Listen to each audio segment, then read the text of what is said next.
Hello, Not Manly here. Welcome back to Kerbal Space Program, where we're sending up Gilly Amusement 6, or at least we are trying to send up Gilly Amusement 6, where I completely mess up the gravity turn here, and I gotta try again. Hello, Not Manly here. Welcome back to Kerbal Space Program, where we're sending up Gilly Amusement 6. With Zezger, Orgas, and Gilly Kerman. At least I think we're trying to do it, except I end up goofing on the gravity turn, and I actually turned my way too steep this time. Hello, Not Manly here. Welcome back to Kerbal Space Program, where we're sending up Gilly Amusement 6. At least we're trying to send up Gilly Amusement 6 until I realize that I don't seem to have all of my SAS controls. In fact, SAS isn't even working at all, so I end up having to try again. I don't realize this until quite a ways out, though. Oh well, let's try again. Yeah, Zezger's not impressed at all. Hello, Not... Where the heck are we? We're at the beginning of the runway here. Where's Gilly Amusement 6? Hello? Where's Gilly Amusement... Oh, what's that on the launch pad? That's gotta be it over there. We could try again. Hello, Not Manly here. Welcome back to Kerbal Space Program. We're sending up Gilly Amusement 6 with Zelser, Orgas, and Gilly Kerman, or at least we're trying to.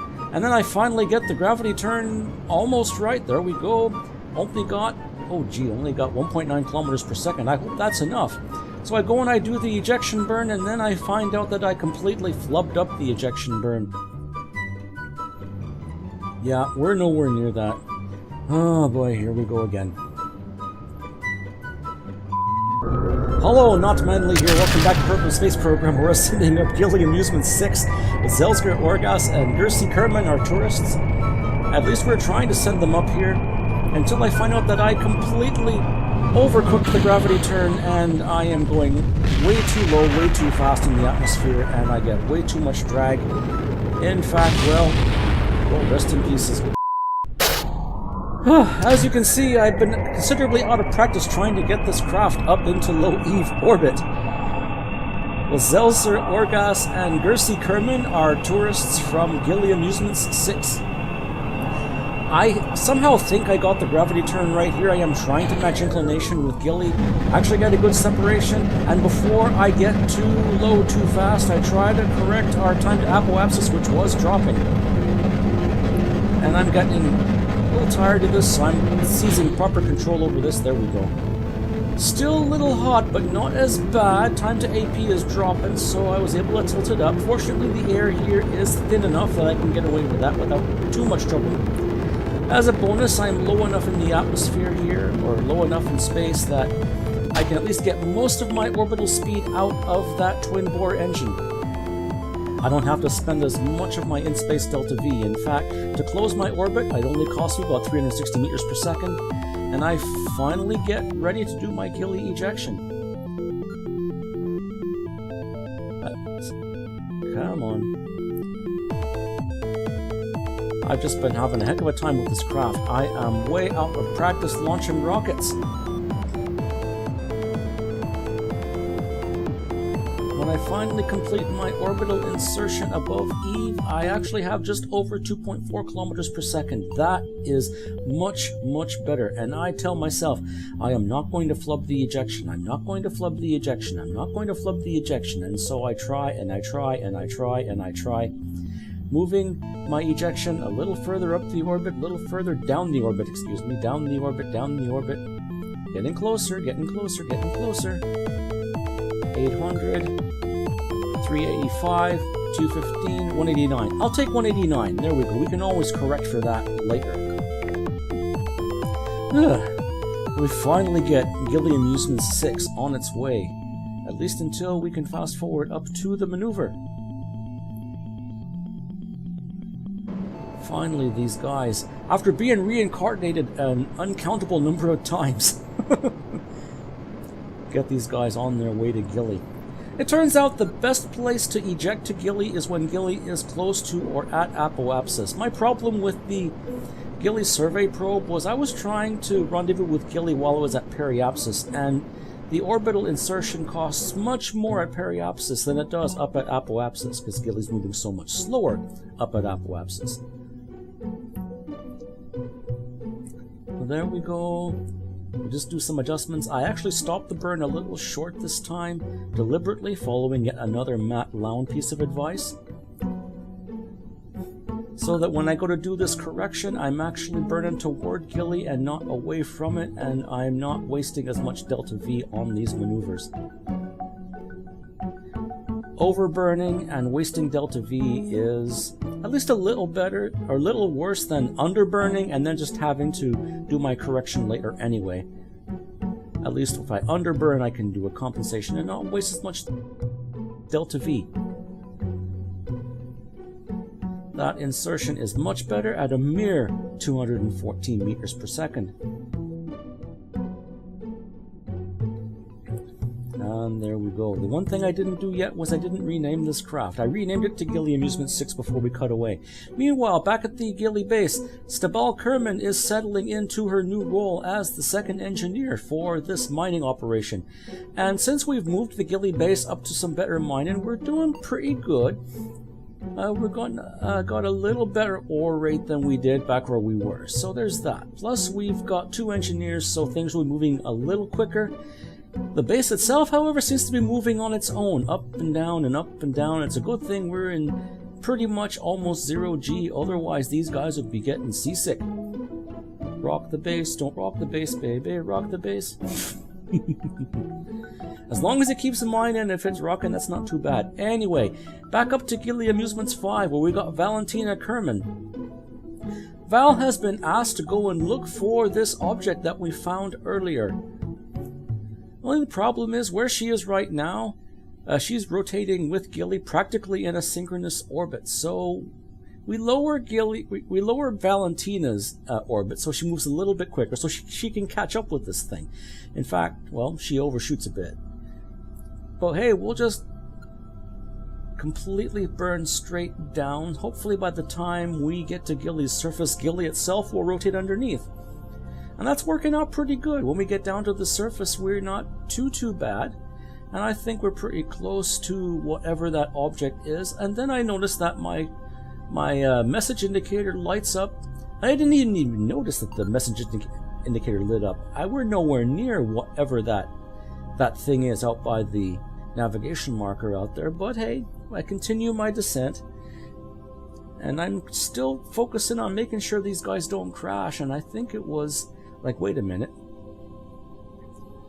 We're nowhere near that object yet. Why do I have a message up in the messages?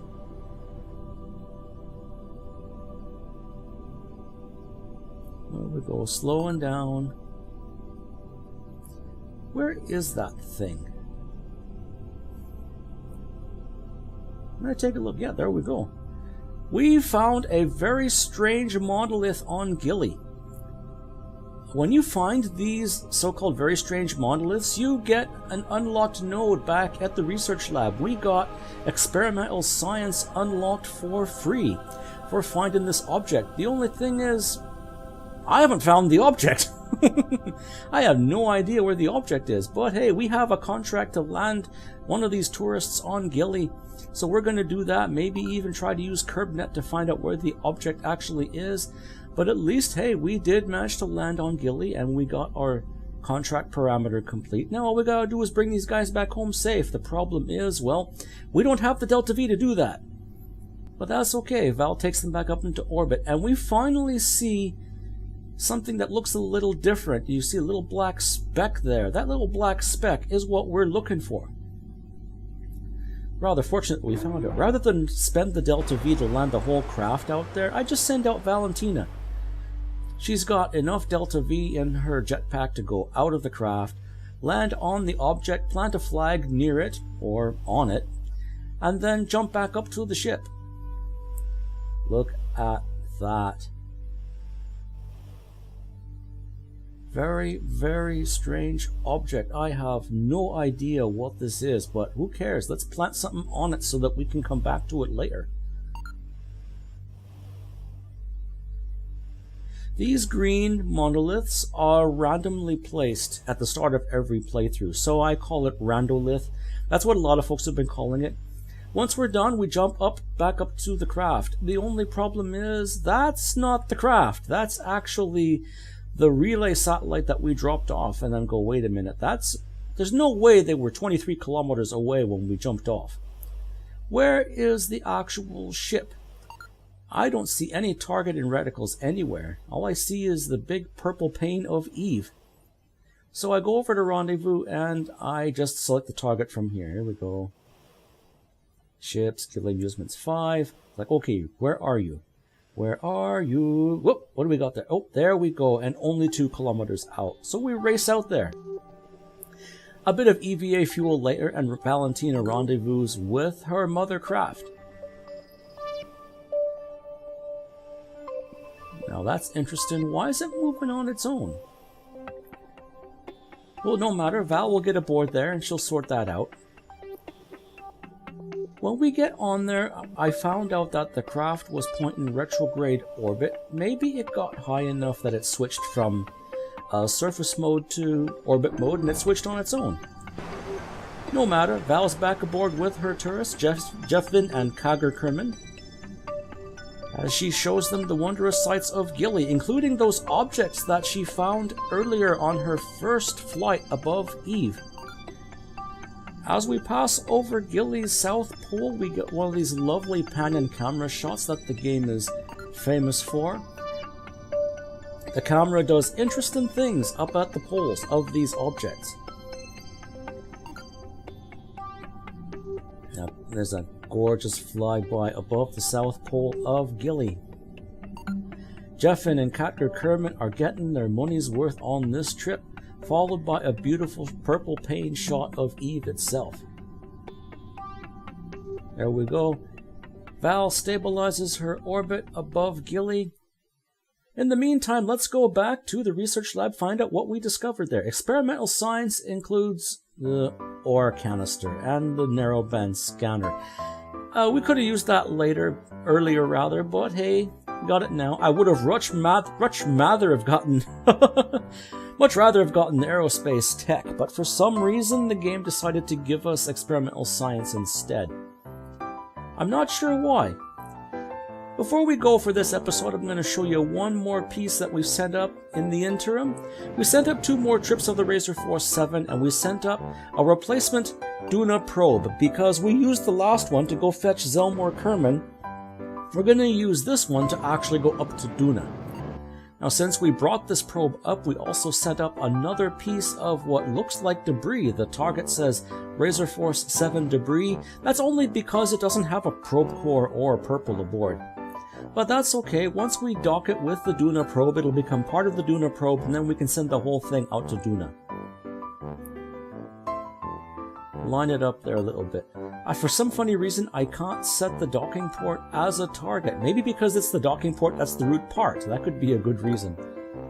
Funny things happen when you build craft that don't have their own root parts. We'll close up everything in case we bump into stuff.